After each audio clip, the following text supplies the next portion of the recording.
unit cell if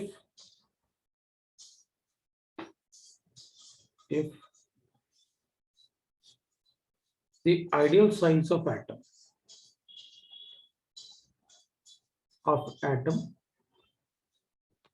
is also placed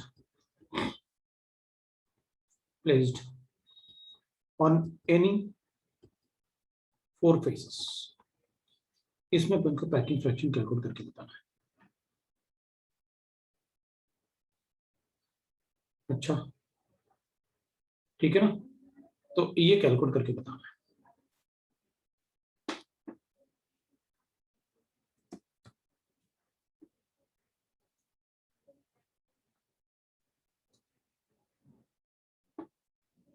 ठीक है, तो कैलकुलेट करोगे पैकिंग फ्रैक्शन. आपको पता है what do you mean by packing fraction? Calculate करके बताओ. ठीक है ना, चलो देखो.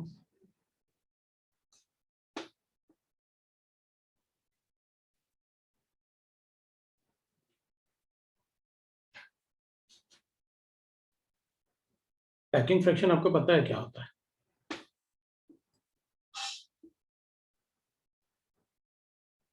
यूनिट सेल भी आपको पता है कैसे एससीपी बनाते हैं. एससीपी कैसे बनाते हैं ये आपको पता है.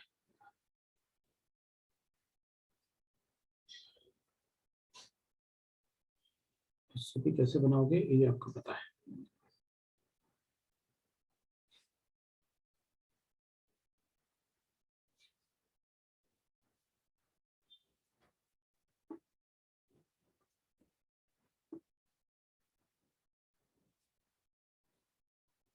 तो भाई आंसर भी आता है.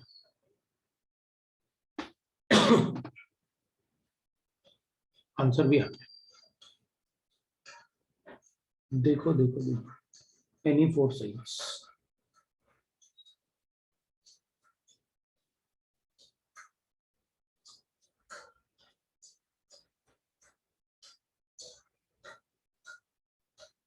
अच्छा ठीक है, एनी 4 साइड्स. तो एक फेस अपन को ऐसे दिख रहा होगा. अपन को पता है 6 फेसेस है. एक फेस ऐसे होता है.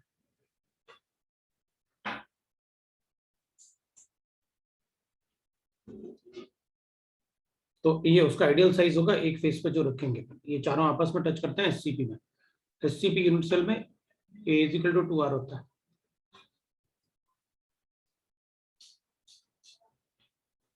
और अपन को पता है कि अगर एक फेस A = 2R है तो इसका कितना बड़ा साइज होगा ये अपन को पता है.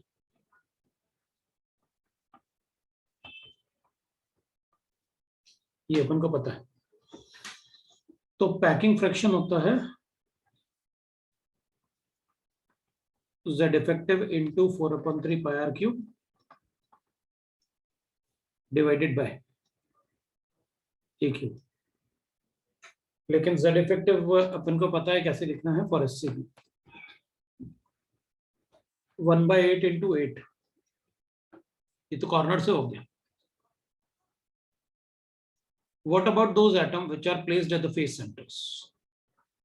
4 फेस सेंटर पे. फेस सेंटर वाला तो आधा ऑक्युपाइड होता है ना हमारी यूनिट सेल में. तो you'll write 1/2 into 2.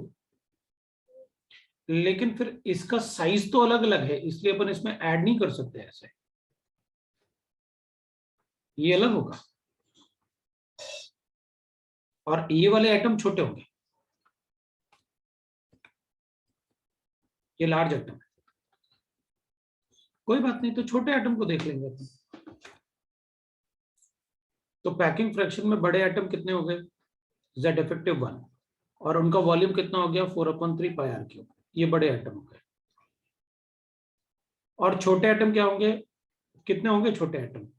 तो for small atom 1/2 into 4 faces पे है 2 आने वाला है. तो Z effective उनका 2 होगा और उनका जो साइज होगा तो बड़े के कंपैरिजन में कितना साइज होगा? 0.414 आर होगा, तो ठीक है, आर ऐसे लिखेंगे, डिवाइडेड बाय 2r का क्यूब। चलो भाई, आर क्यूब तो कैंसिल हो गया, 4/3 पाई कॉमन कॉमन ले लेता हूं, कॉमन ले लिया, 1+2 इंटू 0.414 का क्यूब ले लेता हूं, ये हो गया। अब डिवाइडेड बाय कर लेता हूं, इंटू क्यूब, सो 8 कर देता हूं, इसको अपन 8 कर लेते हैं, देखो कितना आया। ये 4/3 पाई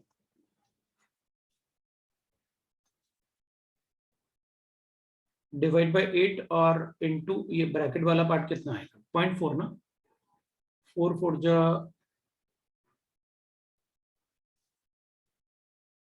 16, 4 जा 64, 0.64, 0.65 इंटू 2, 1.3, 1.3 प्लस 1, नहीं 0.65 इंटू 2 ना, 1.3, 1.3 इंटू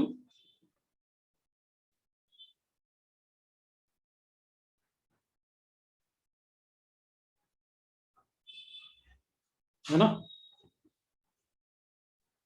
तो ये इससे कैलकुलेट किया ना अपन ने, ये वाला यहां से भाई, इधर 2 बड़ा आर हो गया और 2 छोटा आर हो गया, 2 बड़ा आर 2 छोटा आर 2 बड़ा आर इजिकल टू √2 है ना, ये स्क्वायर का डायगोनल है ना, फेस डायगोनल, स्क्वायर का डायगोनल तो √2 होता है, तो अपन ने कैलकुलेट कर लिया ना, और a equal to 2 are given है, कैलकुलेट करो ना 0.4, हाँ तो इधर कितना आ रहा था 0.65 into 2, 1.3 plus this 2.3 divide by 8, इसको ऐसे करते हैं, मेरे पास आएगा 3.14 इंटू 2.3 डिवाइडेड बाय 3 इंटू 2,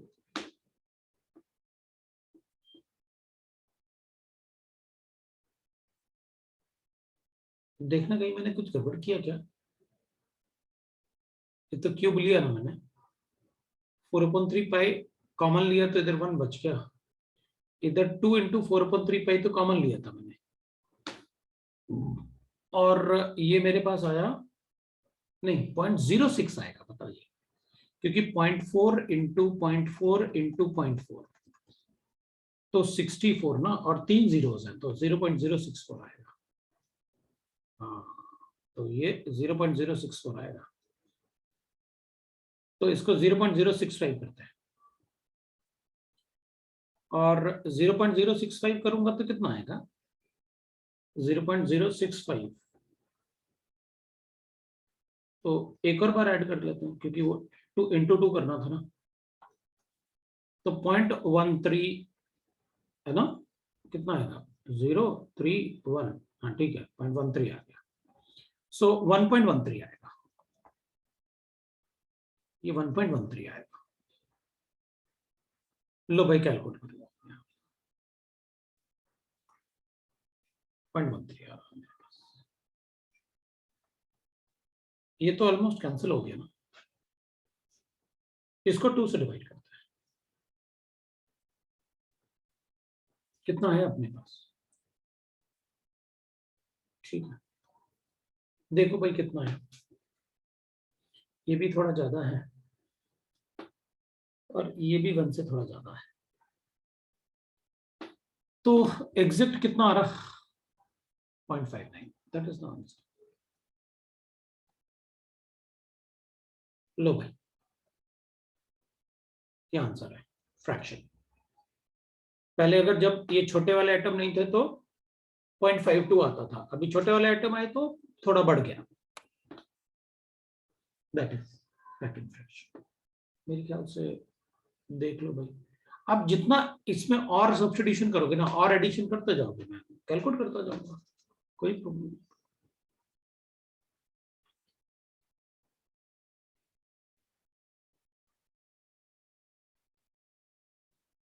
किसी को डाउट है तो बोलो।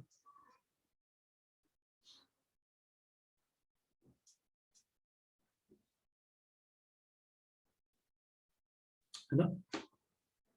समझ में आया ना सबको कैसे पैकिंग फ्रैक्शन, अगर आप छोटे छोटे वॉइड्स को फिल करोगे तो कैसे अपन पैकिंग फ्रैक्शन कैलकुलेट करेंगे? Everybody got?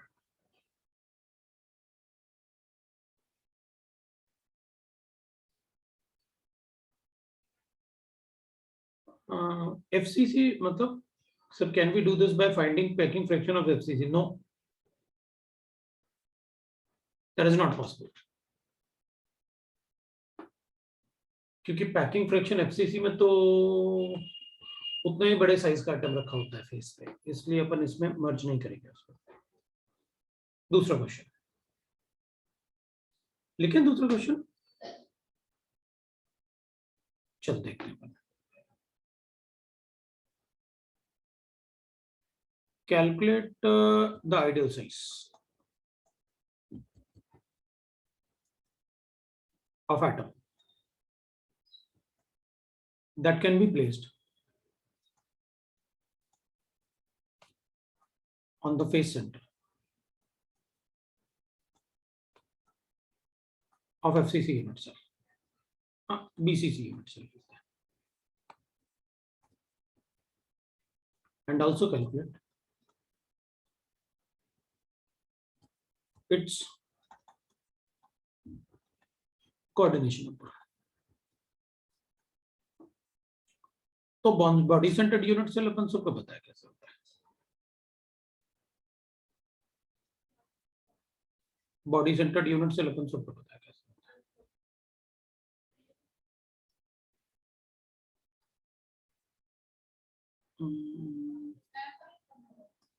Body centred unit cell अपन सबको पता है कैसे होता है।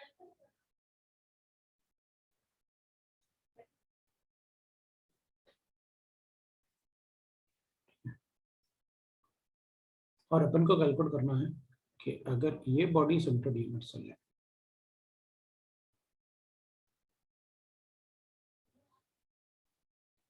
तो वी नो दैट एटम इधर होता है, इधर होता है, इधर होता है, इधर होता है, ऐसा होता है, और एक सेंटर में एटम। अपन को कैलकुलेट करके बताना है कि इधर कितने बड़े साइज का एटम रख सकते हैं। What is the size of this atom that can be placed on the face centre of this. इसका कोऑर्डिनेशन नंबर और इसका साइज कैलकुलेट करके बताना है। BCC unit cell, you know that how it is.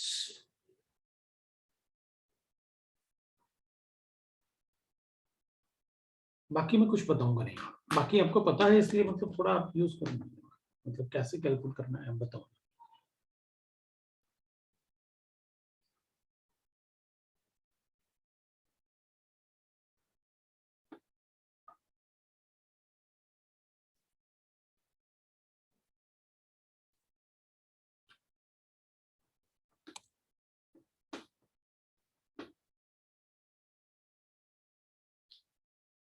कितना आया कोऑर्डिनेशन नंबर?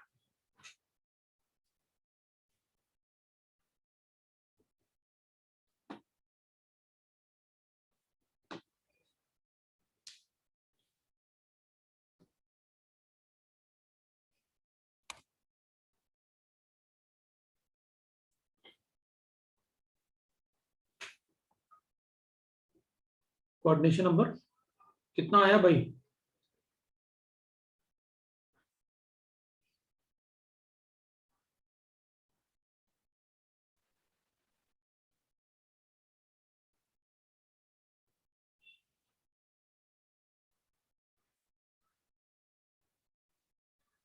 Six wrong.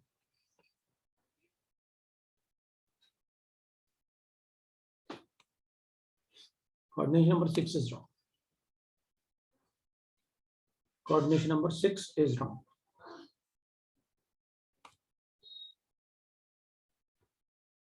सोचो सोचो, पढ़ाया तो है यार।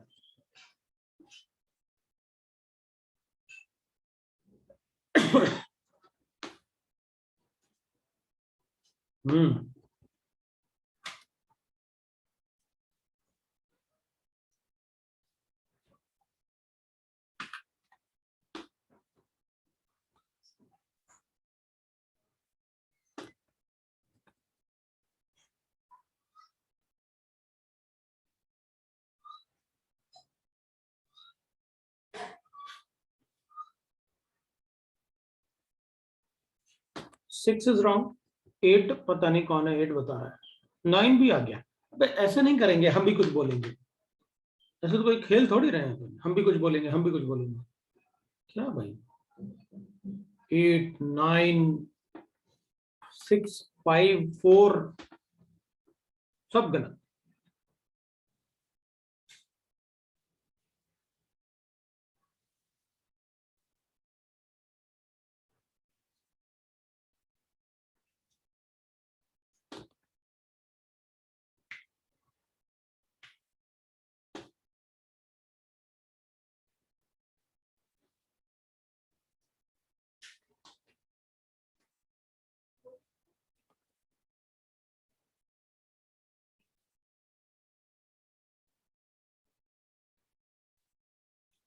Two is correct. Coordination number is 2. That's correct.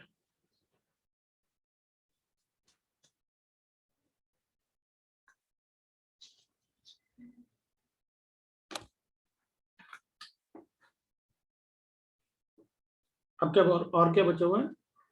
Coordination number and size of, उसका साइज कैलकुलेट करके बताओ, फिर मैं बताता हूँ।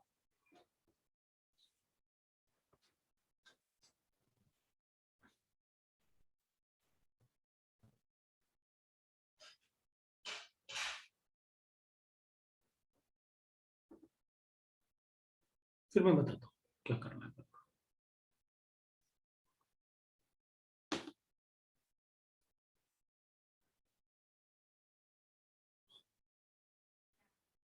इतना अंदर बता रहा है,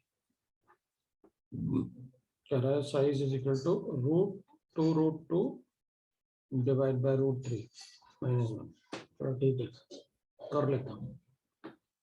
1.414 को 2 से मल्टीप्लाई करता हूँ, डिवाइड करता हूँ 1.732 से,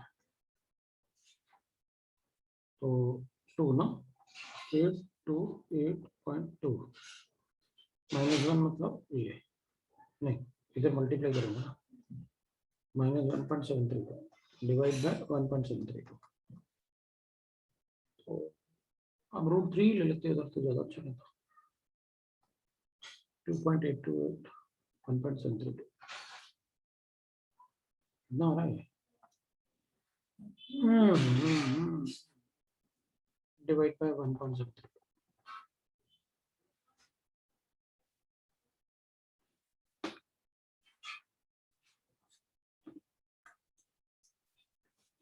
रॉन्ग।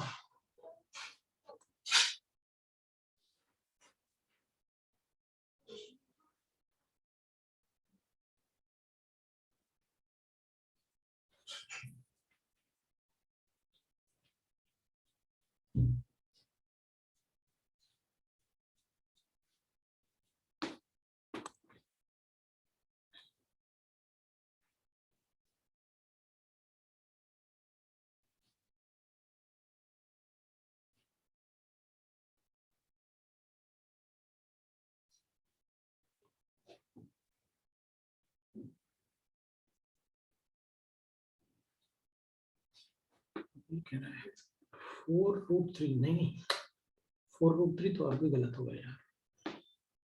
2/√3, 2/√3 मतलब ये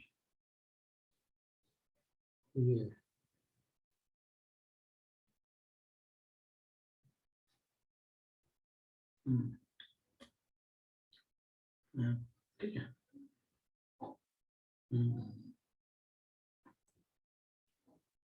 ठीक है, so your answer is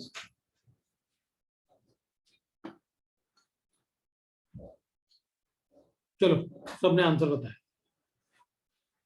देखते हैं अपन क्या करना है। पहले अपन कोऑर्डिनेशन नंबर की बात करते हैं।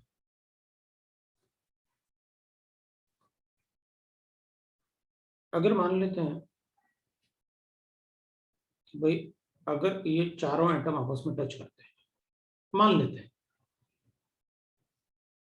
तो यहां जो एटम आता ना,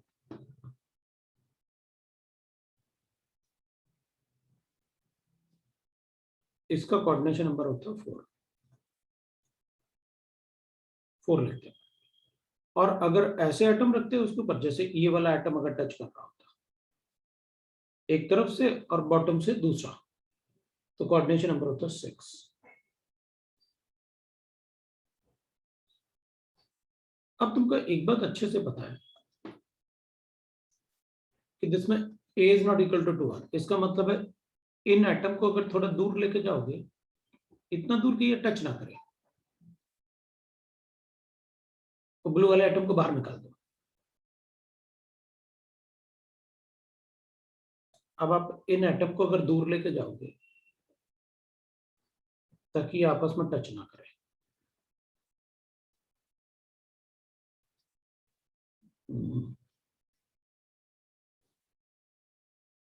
तो फिर ये बताओ, ये जो ब्लैक वाले एटम है ऊपर और नीचे, ये ब्लैक वाले एटम तो एक ऊपर है और एक नीचे है, अगर इनको दूर लेके जाऊंगा तो ब्लैक वाले एटम पास आएंगे या दूर जाएंगे?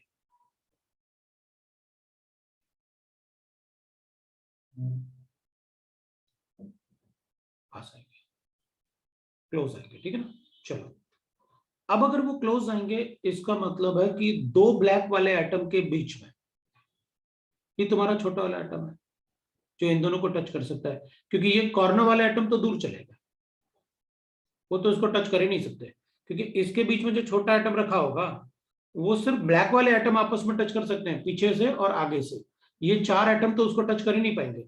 ये चार एटम तो उसको टच तब करते जब वो पास ऐसे होते और ये ब्लैक वाला एटम उस पर रखा होता और बॉटम साइड से एक और ब्लैक वाला एटम रखा होता, तो फिर इसका साइज अपन बताते 0.414। लेकिन अभी तो आपने क्या किया, इनको दूर कर दिया तो ब्लैक वाले एटम पास आ गए। ब्लैक वाले एटम पास आ गए तो बीच में जो एटम है वो सिर्फ इन ब्लैक वालों को टच कर पाएगा, कॉर्नर वालों को टच नहीं कर पाएगा, क्योंकि कॉर्नर वाले आपस में टच करते ही। ये बिल्कुल ऐसी सिस्टम बन गया, ठीक है। मतलब ये जो एटम है इसका कोऑर्डिनेशन नंबर 2 है, क्योंकि वो सिर्फ ये ब्लैक वाला एटम, इधर वाला ब्लैक वाला एटम और इसके फेस वाले ब्लैक वाले एटम को टच कर सकता है बस। मतलब एक वो और एक ये, इसको टच कर सकता है,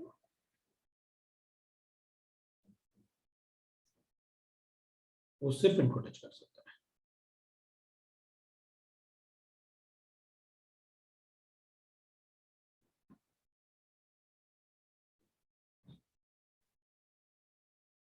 तो अपन कहेंगे ठीक है भाई,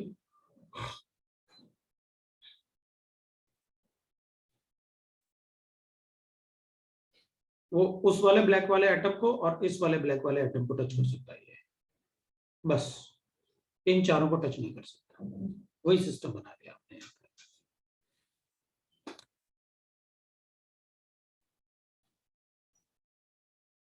ठीक है, ठीक है भाई। अब अपन ये चेक करते हैं कि उसका साइज कैसे कैलकुलेट करेंगे। तो अपन कहेंगे देखो भाई, हमें ये पता है कि इसका एज लेंथ कितना होता है, 4r is equal to √3 है, सो a will be equal to 4r by √3, ये इसका एज लेंथ है। अगर इसका एज लेंथ जितना होगा उतना ही डिस्टेंस इसके सेंटर से इसके सेंटर तक का डिस्टेंस होगा। This will be equal to a and this will be equal to a। तो ठीक है, एक बड़ा एटम, उसके बीच में छोटा एटम, एक और बड़ा एटम, और इनका डिस्टेंस मुझे पता है कितना, a is equal to 4r by √3। ठीक होगा, 2 कैपिटल R प्लस 2 छोटा r is equal to √3। a is equal to 2 अपन को गिवन है वहां पर, 2r plus 2r is equal to √3, और a अपन को गिवन है 4r by √3।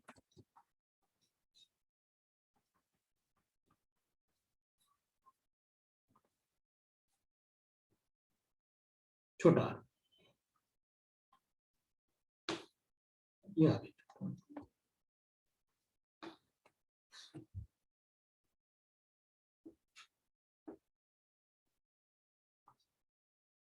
क्वेश्चन में नहीं बोला कि ब्लैक वाले एटम को टच करना चाहिए, मैंने क्वेश्चन में नहीं बोला, मैंने तो पूछा है बताओ मैक्सिमम कितने बड़े साइज का एटम टच करे कि इस बीसी, ये जो बीसीसी है उसके फेस सेंटर पे कितने बड़े साइज का एटम अपन रख सकते हैं, वो मैंने आपसे क्वेश्चन में पूछा था। मैंने ये नहीं कहा कि मतलब ये छोटे वाले एटम को ब्लैक वाले से टच करना चाहिए। अगर वो बोलता तो कोऑर्डिनेशन नंबर काहे को पूछता फिर?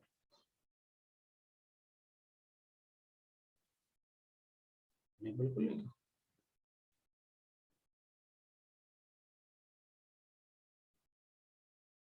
तो अपन ने कैलकुलेट किया कि ब्लैक वाले एटम को ही टच कर सकता है वो इस वाले पार्ट से।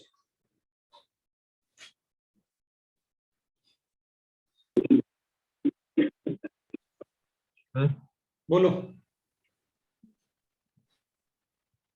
हेलो हाँ बोलो बोलो।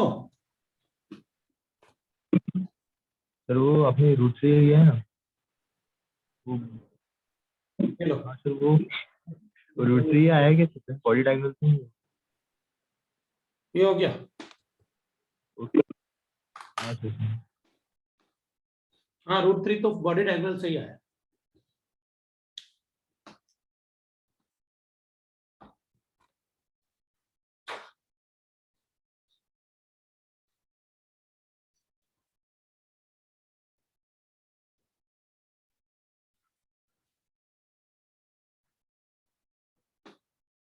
ठीक है, चल दूसरा क्वेश्चन करता है।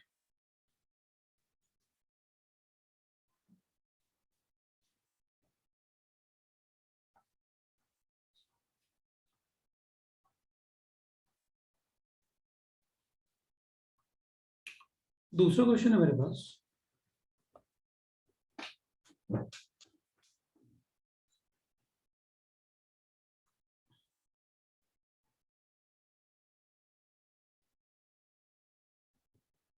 Calculate the empirical formula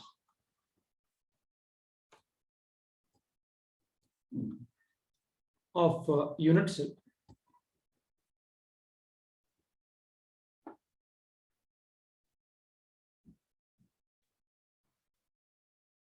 with CCP structure. If A atoms forms CCP unit cell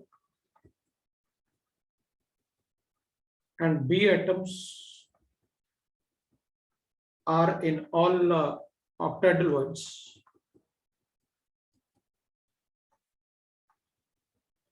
whereas C atom in all tetrahedral voids.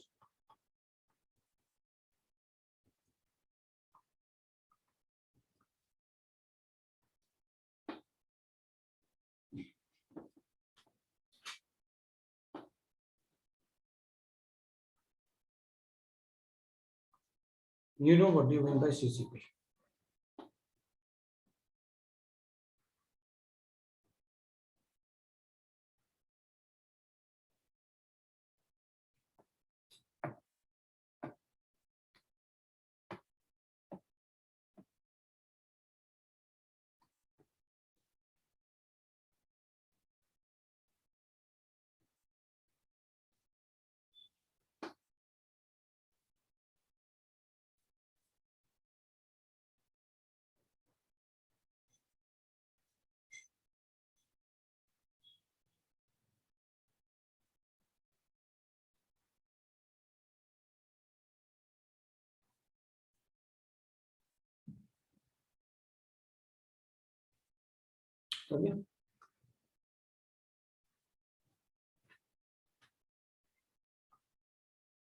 Empirical formula है।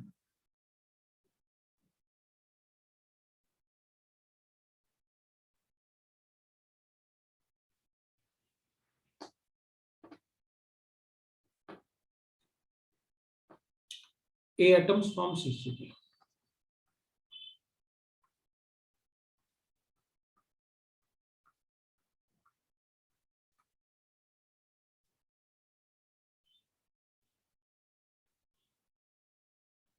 ठीक है, एम्पेरिकल फॉर्मूला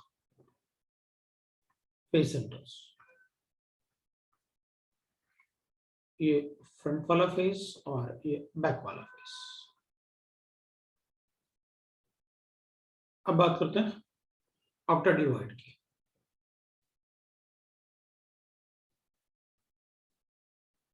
अपन को पता है ऑक्टेडिल वॉइड कहाँ होता है? एज सेंटर पे।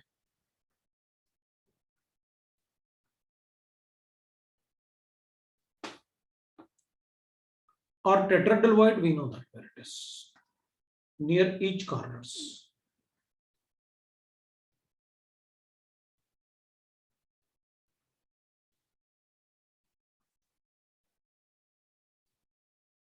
Near each corners. तो ए तो यहां से 1/8 होगा, मतलब ए विल बी कॉर्नर से हो जाएगा 1/8। ए जो होगा वो कॉर्नर से 1/8 हो जाएगा, और फेस सेंटर से 1/2 into 6। बी जो होगा वो एक तो सेंटर में है, प्लस 1/4 into 12 हो जाएगा, और सी जो होगा वो सारा का सारा अंदर ही होगा। लो भाई देखो,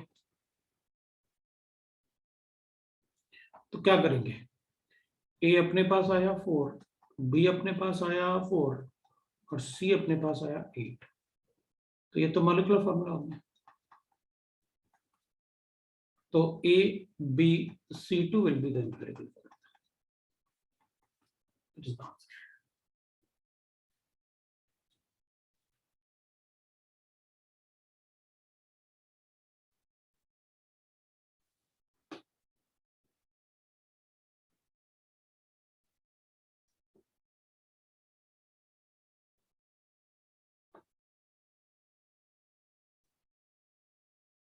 अब कैसे भी लिखो फर्क नहीं पड़ेगा, C2AB लिखो या BC2A लिखो, मॉलिक्यूलर फॉर्मूला मतलब मालूम है। अपन को गिवन थोड़ी है कि पहले इलेक्ट्रोपॉजिटिव कौन सा ज्यादा इलेक्ट्रोपॉजिटिव है, जो ज्यादा इलेक्ट्रोपॉजिटिव होता है जनरली उसको पहले लिखते हैं। जैसे H2 लिखेंगे तो जनरली अपन नहीं लिखते हैं ना OH2, बाकी गलत थोड़ी है OH2।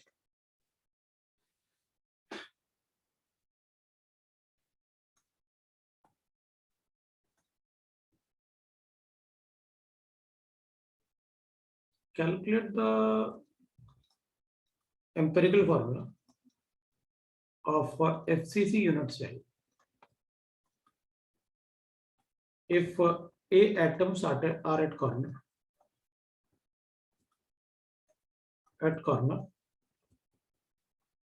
and B atom at face center and C atom at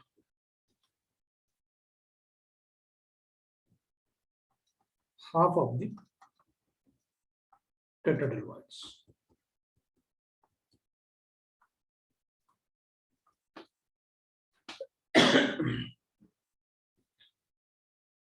What will be the molecular formula?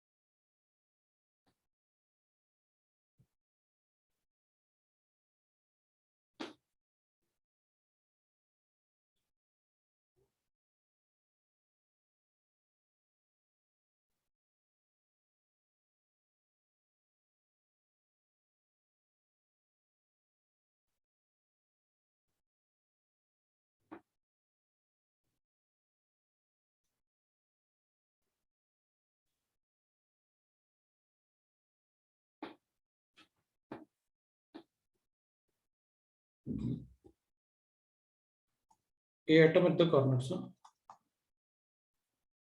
B atom at the face centers, C atom will be in a half of the tetrahedral voids. ठीक है,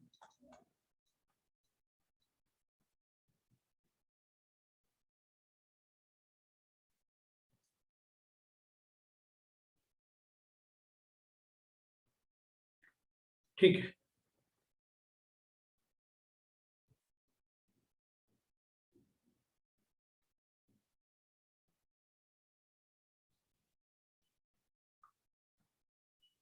ठीक है, एक दूसरा question देखते हैं।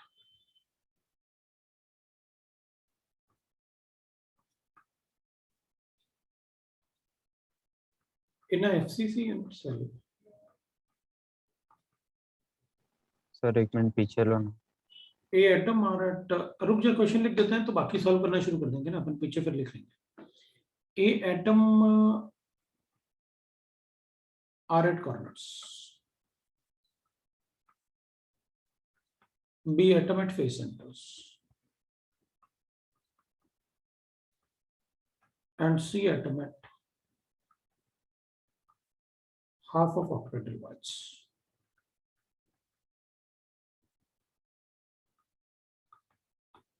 Calculate empirical formula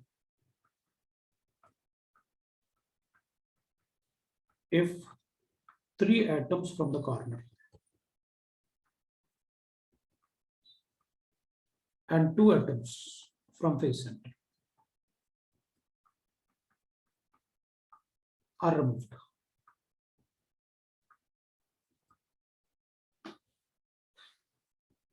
ये था क्वेश्चन.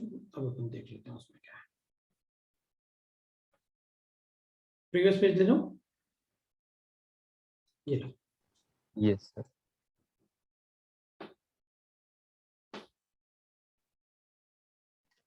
हो गया सर.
चलो तो देखते हैं. ए पहले 1/8 इंटू 8 हुआ करता था, अब 5 ही बचे. बी पहले 1/2 इंटू 6 हुआ करता था, 6 फेस, अब 4 ही बचे क्योंकि 2 हटा दिया. और C is half of the octahedral void, मतलब 1/2 इंटू 4 हो गया. तो ए हो गया 5/8 और बी हो गया 2 और सी हो गया 2. तो ये हो जाएगा A5 B16 और C16 किसी नंबर से डिवाइड नहीं हो सकता ना, नहीं हो सकता. इसी को बताना पड़ेगा. फ्रैक्शन में एटम नहीं लिखा जाता, फ्रैक्शन में एटम नहीं लिख सकते आप, इसलिए आपको ऐसे बताना पड़ेगा. अब यही आपका मॉलिक्यूलर फॉर्मूला है, इसी को आप एम्पिरिकल फॉर्मूला बताना.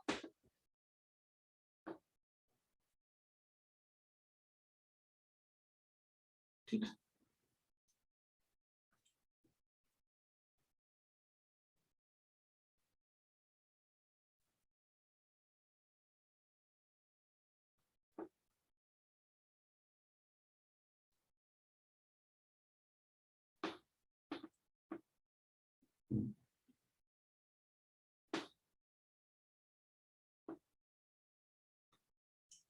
तो दूसरा पेज देखते हैं.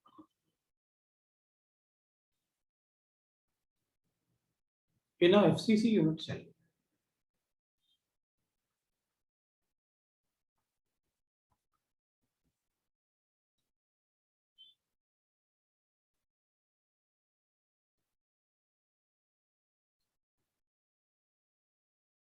अपन को एक बात पता है, ऑक्टेडल वॉइड कितने होते हैं भाई किसी भी यूनिट सेल में? जेड इफेक्टिव के बराबर. और टेट्रा कितने होते हैं? जेड इफेक्टिव से डबल. और एफसीसी में जेड इफेक्टिव कितना होता है? 4.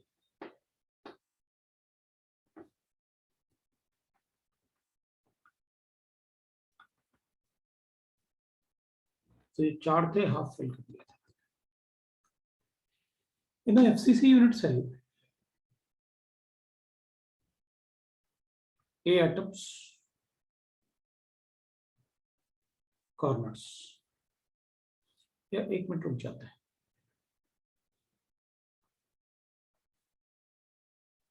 A atom forms FCC.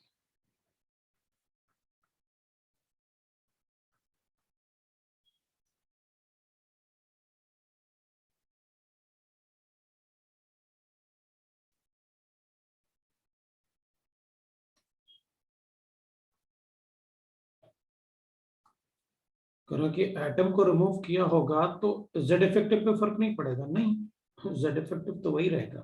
Atom हटा लिया आपने, फिर पूछा था आपने, ये थोड़ी चेंज होगा, ये तो आइडियल शेप है। अब ऐसा थोड़ी होता है कि उसको हटा दिया तो फिर वाइड चेंज हो जाएंगे, वाइड तो वही रहेंगे। आपने हटा के फिर पूछा है तो वो तो आपने एक कंसेप्ट बनाया है कि किसी में डिफेक्ट था, ऐसे बता दिया मैंने। B atom in all octet divides and C atom in all tetrahedral ones.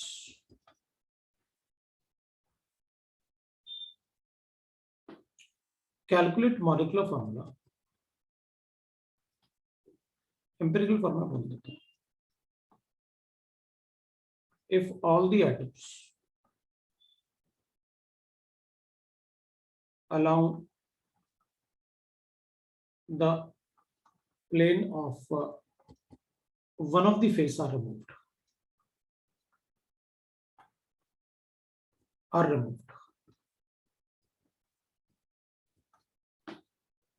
बताओ क्या होगा?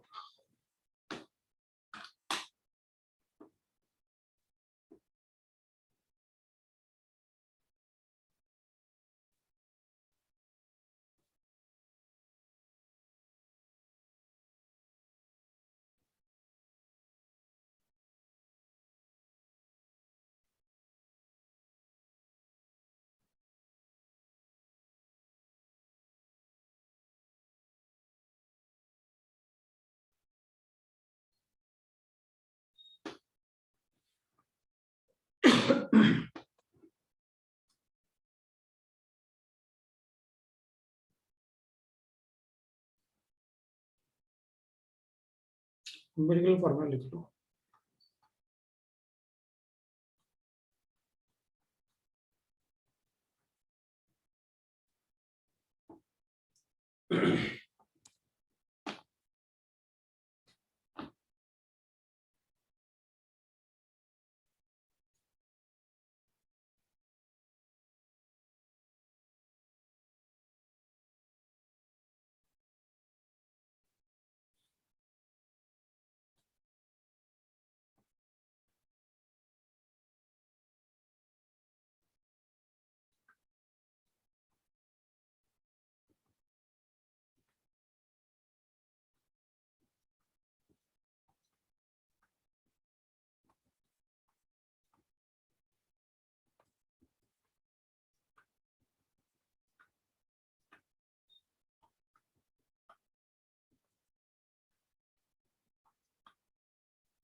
कैंसर होने वाला कैसे आ सकता है?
क्या है?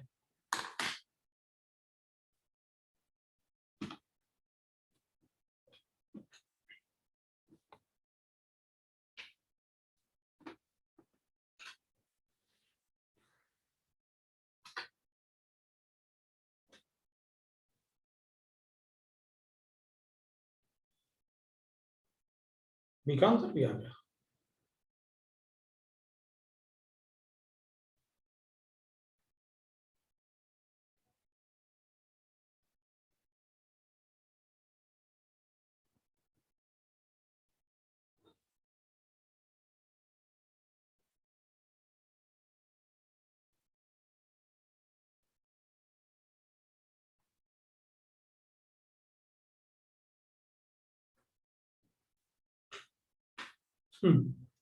चलो, मेरा भी गलत हो रहा ना।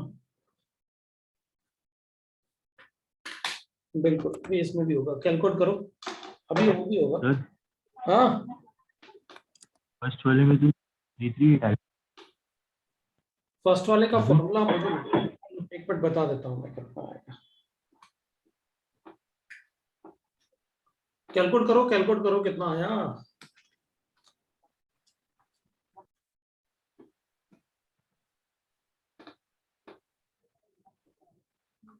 तो लेकिन आंसर 338 है ना।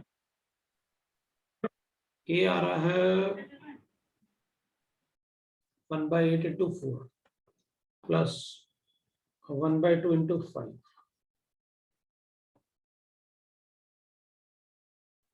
बी आएगा 3 और सी आएगा 8। ये वाला पार्ट कैलकुलेट कर लेते हैं। ये आएगा 1/2 5/2 3। ये आ रहा है यार, देखो जरा, ये आ रहा है A3 B3 C8।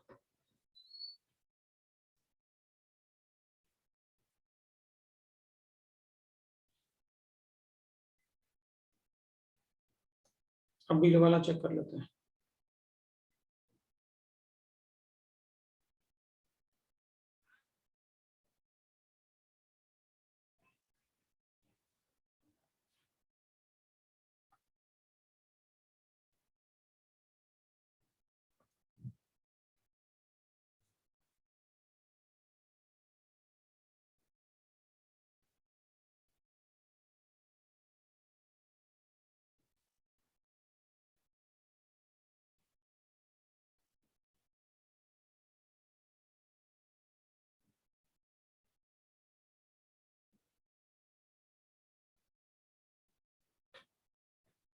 हम्म,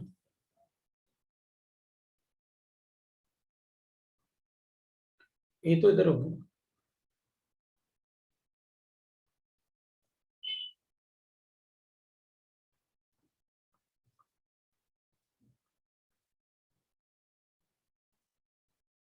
ये फ्रंट वाला, ये बैक वाला। तो ए देखना, आप कितने ए निकालोगे? एक तो आपने आपको आपसे जो क्वेश्चन पूछा गया वो ये क्वेश्चन है कि आपने इनको निकाल दो, इस वाले पार्ट को, इस वाले पार्ट को, ये वाले और ये वाले प्लेन के सारे एटम निकाल दो। अगर ऐसा है तो अपन कहेंगे, फिर मुझे एक बात पता है कि बी कहां पर था, ऑक्टेडल वाइड में, तो यहां से बी भी निकलेंगे। ये 1/4। सी तो अंदर होते हैं ना, प्लेन पे, फेस के प्लेन पे होते ही नहीं। तो निकलेगा क्या, ये चला जाएगा, मतलब क्या क्या निकलेगा वो देख लेते हैं। ये चला जाएगा, ये जाएगा, ये जाएगा, ये जाएगा, ये जाएगा, ये और ये सब चले जाएंगे। तो कितने चले गए? 1/8 4 चले गए, तो बचे कितने? 1/8 4 बचे। और फेस सेंटर तो एक ही जाएगा ना, 5 तो बचेंगे ना, तो हाफ। ये 1/4 एक एज से जाएगा, तो 4 एजेस से 1 चला गया। तो ऑक्टाइडल 4 होते हैं तो 3 बचे, टेट्राइडल सारे ही बचे।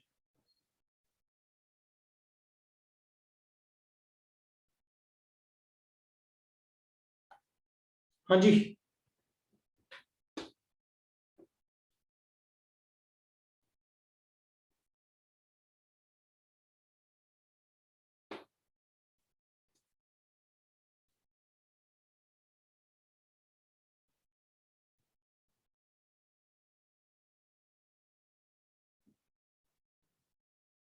अब देखते हैं बी वाले पार्ट।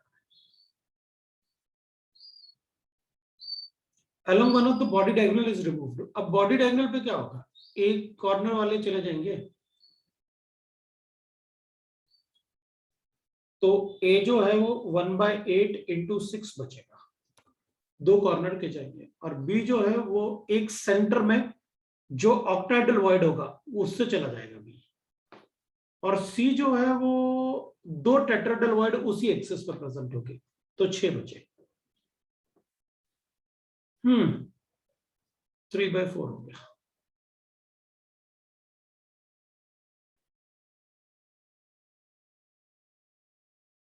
तो बी वाला मेरे पास आ रहा है A 3/4, B 3, C 6,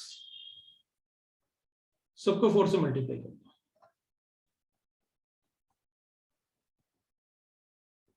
अब सबको डिवाइड कर दो 3 से,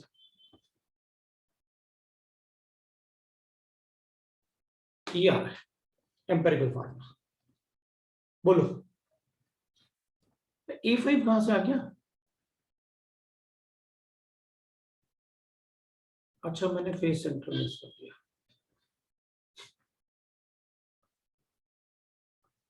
चलो, ये तो समझ में आ गया कि क्या करना था, कर दो फटाफट। लेकिन फेस सेंटर एक भी नहीं जाएगा है।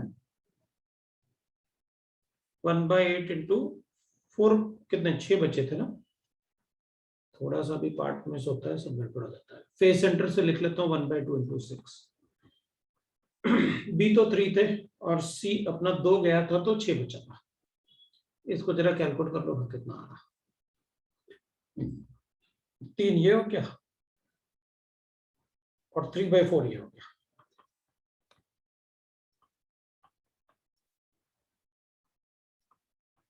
अब अपने आप लिख लो यार, बहुत देर हो गई प्लस माइनस करते करते। अब कोई डाउट हो तो पूछ लेना। हाँ, अब ये वाला बताओ, लास्ट वाला।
तो लास्ट वाले में बचेंगे ना अपने पास, तो वी नो दैट लास्ट वाले में क्या करना है।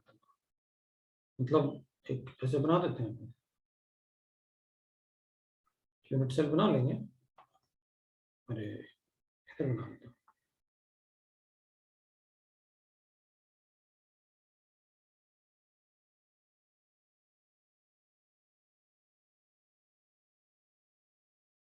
तो मुझको पता है क्या बात।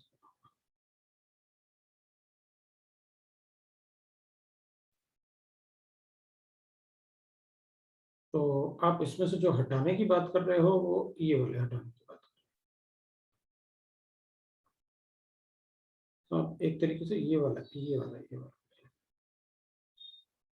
फिर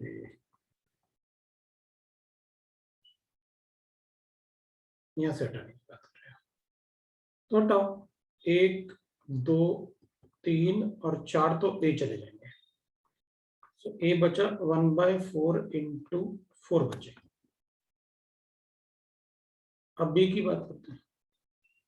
बी ऑक्टाइडल वॉइड था, एक तो सेंटर से पूरा चला जाएगा और यहां से 1/4 और यहां से 1/4 जाएगा। सो सर ए का फेस पे एक तो सेंटर से गया 1/4 इंटू 12 की जगह 10 बचेगा, प्लस बस इतना ही बचेंगे, सेंटर वाला तो गया। सर ए का साइड भी देखिए। अच्छा एक फिर मतलब भूल गया एक है ना, एक 1/4 इंटू 4 बचा प्लस 1/2 इंटू 6 बचा। ये तो हो गया ए। अब बी जो बचा अपने पास वो बचा कितना था, बी वाला ऑक्टा डिवाइड। तो कितने बचे थे, एक तो सेंटर से गया था 10 बचे थे, सो 1/4 इंटू 10। और सी बचा कितना, 4 सी चलेगा, 4 बचे। उस प्लेन में 4 टेट्राहेड्रल होंगे ईच कॉर्नर के पास वाले। लिख लो भैया, सॉल्व करो कितना है। ये तो हो गया 1 3 हो गया।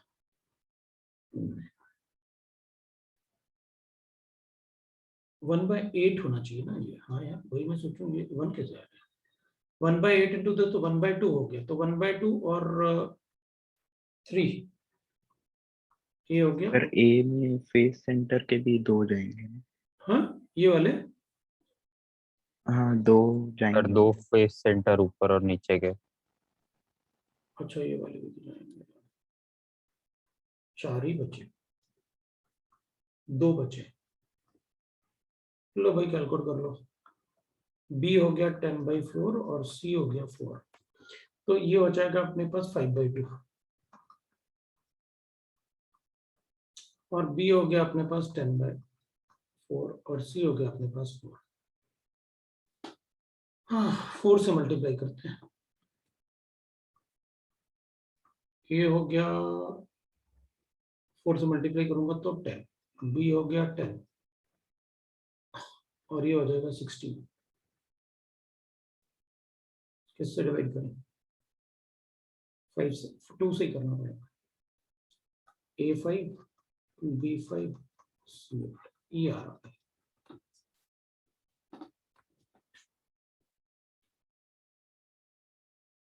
ये आ गया अपने पास आंसर। तो अब अपन को सारे के सारे यूनिवर्सल पता चल के कैसे।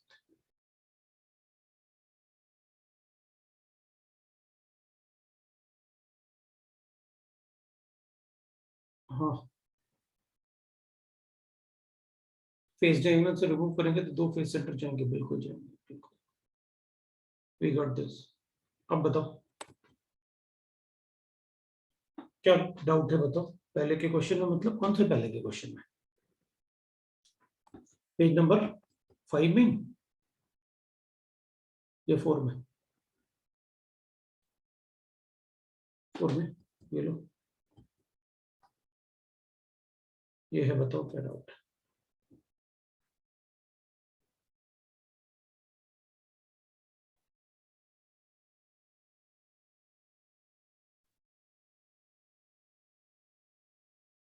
बोलो क्या डाउट है।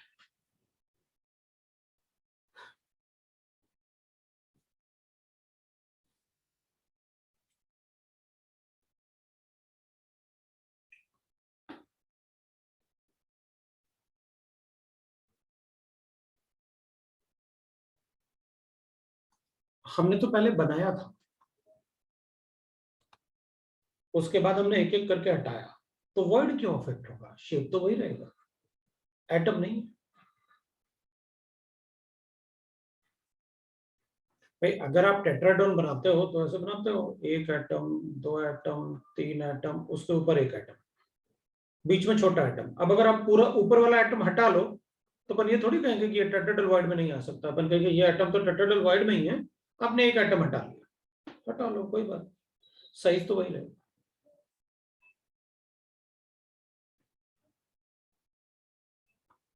इस क्वेश्चन में एटम हटाए आपने, उस क्वेश्चन में भी एटम हटाया आपने। यहाँ प्लेन्स अपन ने लिए, डायगोनल प्लेन, यहाँ पर सिर्फ एटम को हटाया था, साफ साफ दिख रहा था कि एटम रिमूव कर रहे हैं। वहां प्लेन्स भी चेक करने पड़ते हैं कि किस प्लेन से कितने एटम जाएंगे और क्या क्या एक प्लेन में प्रेजेंट होता है। ये डिफरेंस था इस क्वेश्चन में। 90% केसेस में ऐसा ही क्वेश्चन आता है,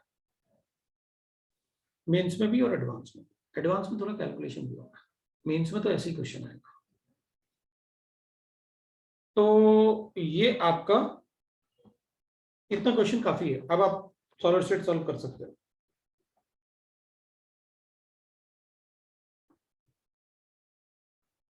ठीक है, अब आप कोऑर्डिनेशन कंपाउंड के डाउट्स बता दो। बताओ भाई, कोऑर्डिनेशन कंपाउंड के डाउट्स। कोऑर्डिनेशन कंपाउंड के जो डाउट्स हैं वो बता दो।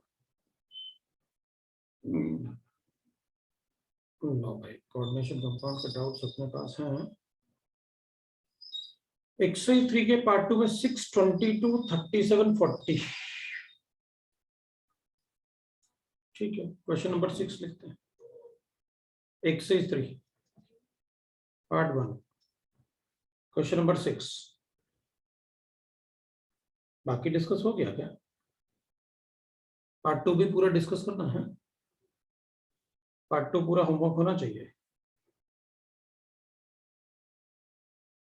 पार्ट 3 एक मिनट, चलो क्वेश्चन नंबर 6।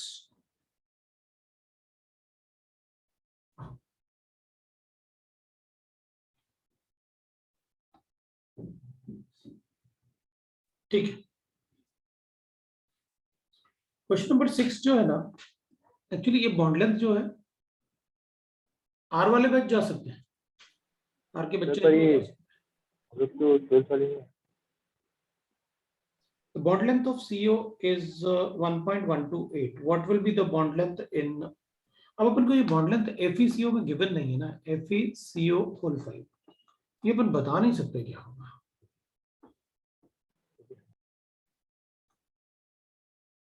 तो ये जो वैल्यू है ना यहाँ पर जो अपन को गिवन है कि भाई बॉन्ड लेंथ CO का बॉन्ड लेंथ ये होता है अगर इंडिविजुअल कार्बन मोनोऑक्साइड 1.128 ये होता है एंगस्ट्रॉम। लेकिन इसमें तो बैक बॉन्डिंग भी होती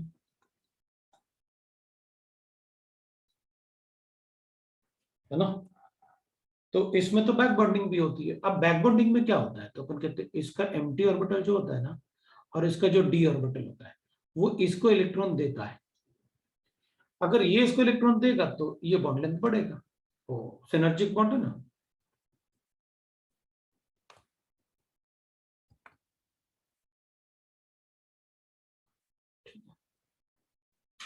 तो सिनर्जिक बॉन्ड होगा तो बॉन्ड लेंथ बढ़ेगा, अगर बॉन्ड लेंथ बढ़ेगा तो इससे तो बड़ा ही होगा। तो इससे बड़ा ऑप्शन गिवन है या 2 गिवन है। एक्चुअली ये वैल्यूज एनसीईआरटी में गिवन है कार्बन मोनोऑक्साइड के लिए कि अगर सिनर्जिक बॉन्ड में इसका बॉन्ड लेंथ कितना बढ़ता है वो अपन को गिवन है, एनसीईआरटी में गिवन है, इसलिए पूछ सकते हैं, याद करो। बाकी बॉन्ड लेंथ बढ़ेगा ये अपन को पता था।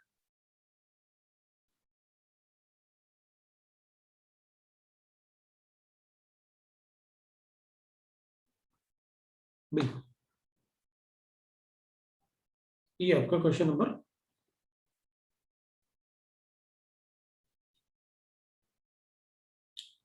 22-26 बताना मुझे, 22 and 26। 22 में आपने कहा geometrical shapes of the complexes. formed by reaction of Ni plus 2, Cl negative, Cn negative, and H2O, respectively are. It be lower oxidation state है ना, तो जनरली में कोऑर्डिनेशन नंबर ना with the ligands like this, क्योंकि ये तो hydration show करेगा. सो अगर कोऑर्डिनेशन नंबर, वैसे तो मुझे 4 ही बनाना चाहिए, लेकिन H2O 4 नहीं बनाता.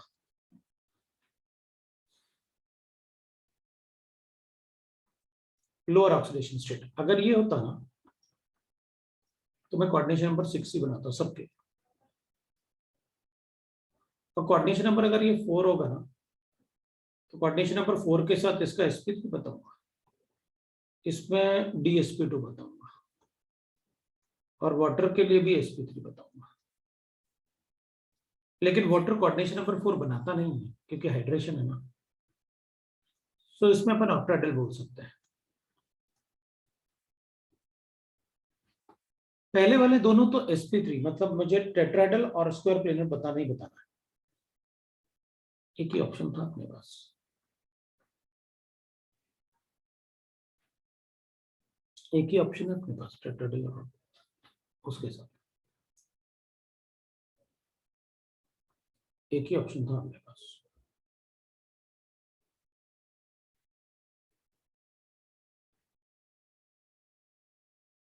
फिर दूसरा अपन से कह रहे हैं कि सर मतलब 21 में भी डाउट है एक और. ठीक है, 21 का डाउट देख लो. Total number of geometric isomers for the complex RHCl this. हाँ तो ठीक है ना, ABCD गिवन है और ये DSP2 है. चारों लिगेंड डिफरेंट है, तो आंसर इज 3.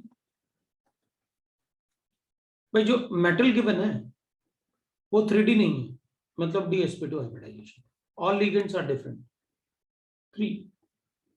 किसी एक को कांस्टेंट कर पकड़ लो, उसको फिक्स कर दो पोजीशन, बाकी उसके अपोजिट लिखते जाओ. बने ठीक है, एक बार B, एक बार C, एक बार D, जैसे मैंने क्लास में किया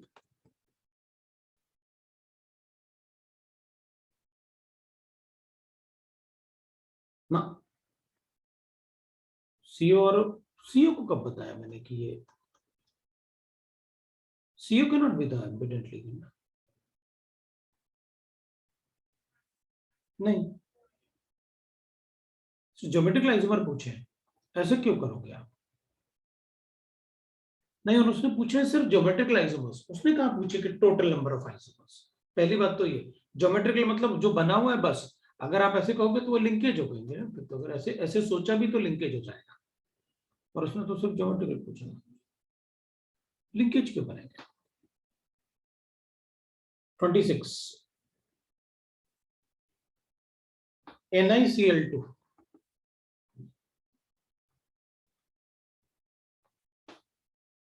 और 2 बड़े से लिगेंड्स हैं,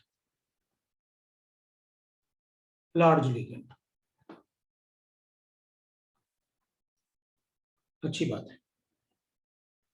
exhibit temperature dependent magnetic behaviour. अच्छा, इसमें मैग्नेटिक बिहेवियर टेम्परेचर डिपेंडेंट है, चलेगा. पैरामैग्नेटिक और diamagnetic. The coordination number geometries of Ni+2 in the paramagnetic and the diamagnetic cases. तो अपन को पता है ना, Ni है ना, D8 होता है ना. अगर पैरामैग्नेटिक होगा तो sp3 है, और डायमैग्नेटिक होगा तो सारे पेयरिंग हो जाएंगे, तो dsp2 है, ऑल पेयर. भाई पैरामैग्नेटिक में 2 अनपेड इलेक्ट्रॉन होंगे ना, और अगर सारे के सारे पेयरिंग होगी तो अपन को पता है ना 8 इलेक्ट्रॉन. डायमैग्नेटिक होगा ये डाया हो जाएगा.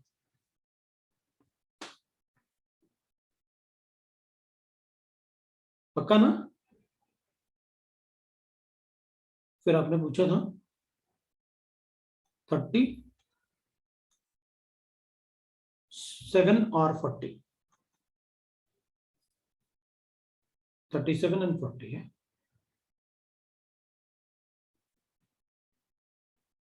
ऑक्टेटल इज मोर स्टेबल, मतलब आई डिडंट गेट इट.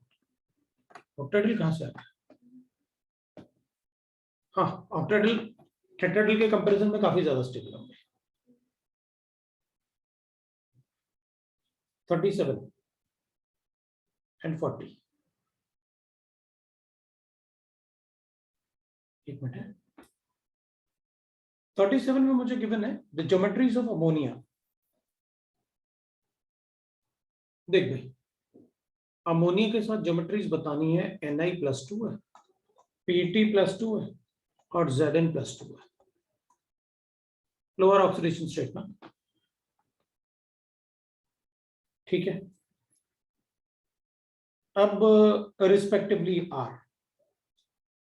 भाई देखो, आप जो मर्जी कर लो, जिंक तो sp3d2 या फिर sp3 ही होगा, ऑक्टेटल हो सकता है।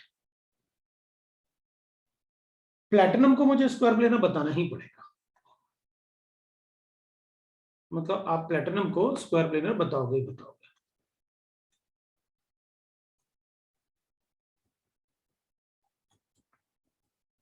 ये तो पक्का है। और अमोनिया के साथ निकल या तो स्क्वायर प्लेनर होगा, कोई स्क्वायर प्लेनर से शुरुआत है, हाँ है, ये तो ऑक्टेटल नहीं बना सकता।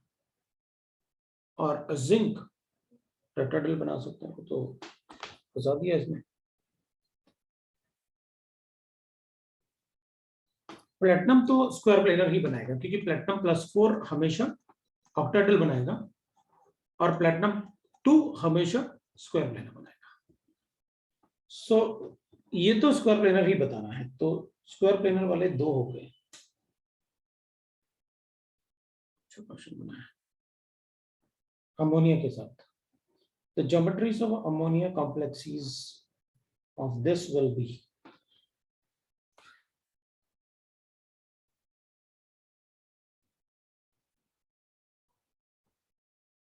निकल के साथ लिखूंगा तो 3d8 है, सो ये तो ऑक्टेटल है पक्का 100%, क्योंकि पेयरिंग से भी कोई फायदा नहीं। तो ऑक्टेटल और स्क्वायर प्लेनर शुरुआत करनी है अपन को, ऑक्टेटल हो और स्क्वायर प्लेनर हो, एक ही गिवन है। और जिंक तो कभी स्क्वायर प्लेनर हो ही नहीं सकता। मतलब आप देखो, पहला वाला ऑक्टेटल है, दूसरा वाला स्क्वायर प्लेनर है। ऑक्टेटल 1 से ही शुरुआत है, ऑक्टेटल में 2 से शुरुआत है, ए और डी से। अरे Na+2 है ना, तो Na+2 मतलब D8 ना।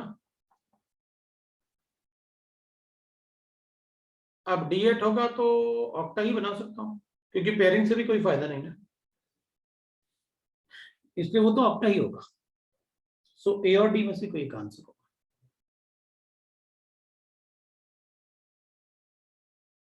ए और डी में से कोई एक आंसर होगा, पक्का ना? या फिर से बताऊं?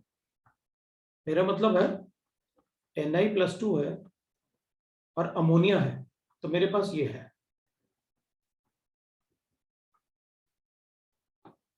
मैं ये सोच सकता हूं, मैं ये सोच सकता हूं।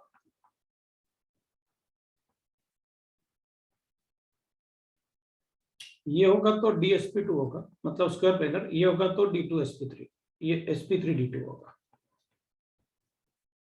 Square planar. ये और प्लैटिनम और जिंक, जिंक में आप जो मर्जी कर लो, आप या तो sp3 बता सकते हो या फिर दैट इज sp3d2 बता सकते हो। तो ये ऑक्टा और ये भी ऑक्टा, ऐसा कोई ऑप्शन है क्या जिसमें 2 ऑक्टा गिवन हो? कोई ऑप्शन नहीं है। तो मुझे इसका ऑक्टा ये तो नहीं बनाना है और इसका sp3 बताना पड़ेगा। तो अपन कहेंगे इसका स्क्वायर प्लेनर, अगर मैं ऐसे बनाता हूं तो इसका स्क्वायर प्लेनर।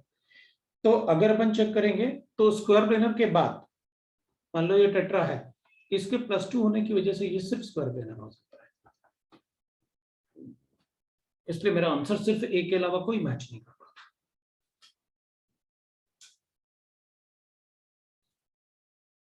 उसके अलावा कोई मैच नहीं कर रहा था। अब अपने पास क्वेश्चन नंबर 40 था। 40 में अपन को गिवन था the ammonia prepared by treating ammonium sulphate and calcium hydroxide. ठीक है, अमोनियम का कोई भी सॉल्ट लो और उसको स्ट्रॉन्ग बेस के साथ रिएक्ट करो, हमेशा अमोनिया लिबरेट होगा, प्लस कैल्शियम सल्फेट फॉर्म होगा, plus water. This is completely used by NiCl6 NiCl2 6H2. So Cl will be displaced by ammonia. So NiNH3 whole 6 Cl2 बनेंगे. 6 water molecule को मैंने ammonia से displace कर लिया. मुझे पता था मुझे ये कितने चाहिए, तो स्टेबल कंपाउंड है. Assume that both the reactions are 100% complete. मतलब अब अलग अलग लिख लेते हैं तो ज्यादा अच्छा रहेगा, क्योंकि कुछ कुछ वो रिएक्शन की बात कर रहा है. तो यहां पर मुझे अमोनिया चाहिए और ये NiCl2.6H2O के साथ रिएक्ट करेंगे, ये बनाएगा प्लस 6H2O बनाएगा.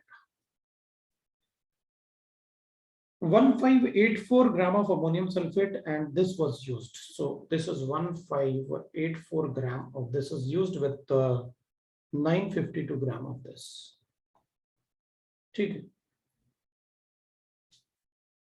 In preparation, the combined weight of gypsum and nickel ammonium coordination compound thus formed is, मुझे इसका weight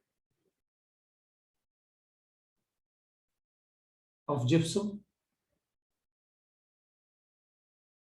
और इसका वेट बताना है कितना होगा टोटल, बता दो. इसके मोल से इसके मोल्स कैलकुलेट कर लो. थ्राइस है तो ये थ्राइस लेना पड़ेगा, ठीक है ना. इससे बता दो कितना वेट होगा, और जितने मोल्स इसके फॉर्म होंगे उतने मोल्स इधर कंज्यूम होंगे, और इन दोनों अगर इसके मोल्स आएंगे तो मुझे इसमें लिमिटिंग रीजन चेक करना पड़ेगा, तो इसके मोल्स आ जाएंगे. बता दो, मास कैलकुलेट कर लो. That will be the answer.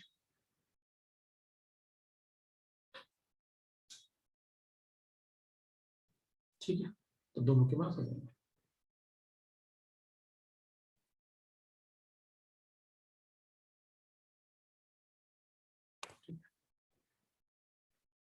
हो गया डाउट्स? चलो भाई, फिर कल की क्लास तो कैंसिल करवा दी तुम लोगों ने. चलो सर बोलो. सर कल 7 बजे क्लास नहीं है? नहीं, कल मतलब कैंसिल